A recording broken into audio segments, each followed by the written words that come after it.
Good morning, gamers. Here we are on our last day of Adepticon, and I'm standing here with John from Soda Pop Games and Ninja Division, and he is going to tell us a little bit about what they have going on here, and we're going to get some of the questions that fans have been giving us from the site. So I'm going to lead with the top two things that have been asked. So our Red Ben from our site, who is a diehard Relic Knights fan, he loves his game, wants to know when they're going to be seeing Void Break. Okay, so Void Break, as we've talked about barely at all, is sort of our next wave of development for Relic Knights. Of course, we're rounding out the current book, and we're finishing up all the miniatures.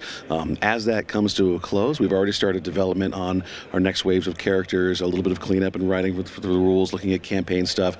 There's a lot of exciting things there, but I can't give you a date quite yet. We have some things we want to show you before that happens.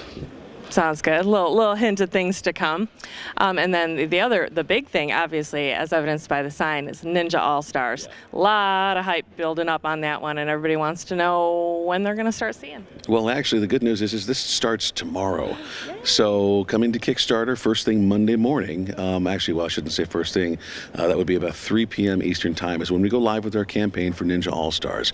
And yeah, we've been trying to build a little bit of hype, and we're going to get the noise out, and we're going to spend the rest of the month on into April doing what we can to try to get some good funding going for the project. We're really excited. Can you tell people that maybe aren't familiar with what this is going to be, what it's going to be about? Absolutely. Well, a couple of things. So Ninja All-Stars, in the tradition of Super Dungeon, is obviously going with a very cheapy anime style aesthetic, and I think we've really mastered not only that sculpting style, but also an incredible way of adding a lot of just kind of fun and mirth to gaming with, a very open style of really fun and friendly miniatures and games and rules and things like that. Well, Ninja All-Stars is not a adventure battle game per se in the same vein as Super Dungeon. It's actually more of a league campaign style game where you carry over abilities and skills, and you grow as a team, building your own little clan of ninja to go fight against everybody else.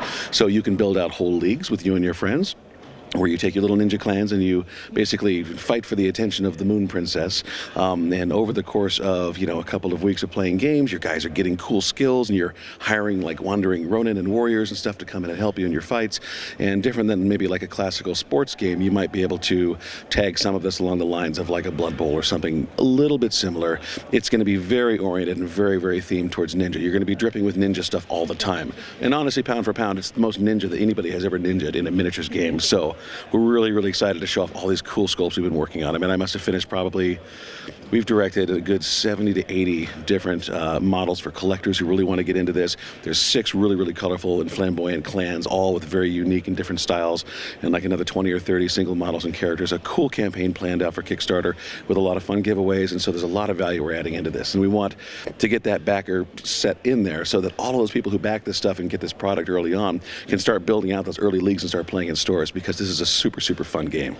Very good. Okay, so if it's going to start tomorrow and a Kickstarter backs it, what is your rough estimate for when people are going to see the end game product come out then? Well, the good news is that the game is done.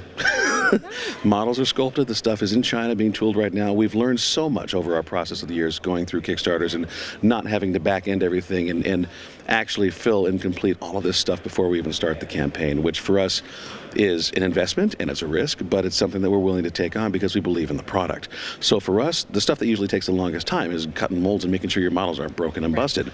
The print stuff is easy to go. And so for us, we're just wrapping up that final bit of editing and layout. Our boards are done, our art is ready, our miniatures are sculpted.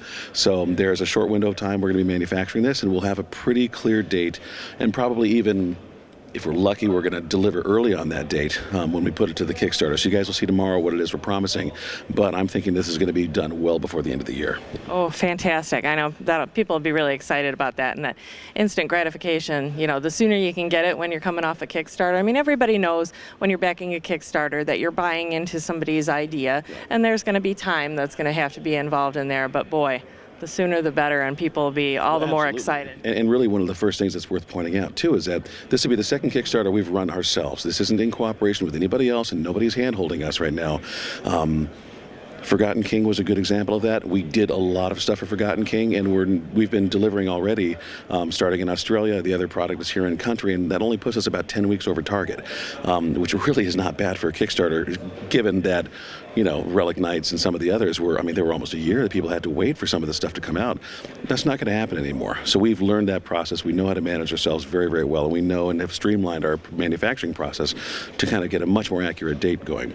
So even with Forgotten King, there was refinement there. So with manufacturing, we know exactly how to get the stuff in. We're not going to be skipping over any Chinese New Year or anything crazy this time of year. So we've basically missed all the major bottlenecks that we can run into, save, Godzilla coming out and eating a ship. So I think we're going to be hitting this one right on time and getting people something really very quickly. Fantastic. Well, you heard it here, gamers. If you haven't had an opportunity to try any of these games, they are amazing. You can talk to any number of our members because they already play the games and they're all about it. We're waiting on our Super Dungeon Explorer as well, so I can't wait. Thank you so much for giving us the time. Glad you guys have had a great convention. Thank you so much. We appreciate it.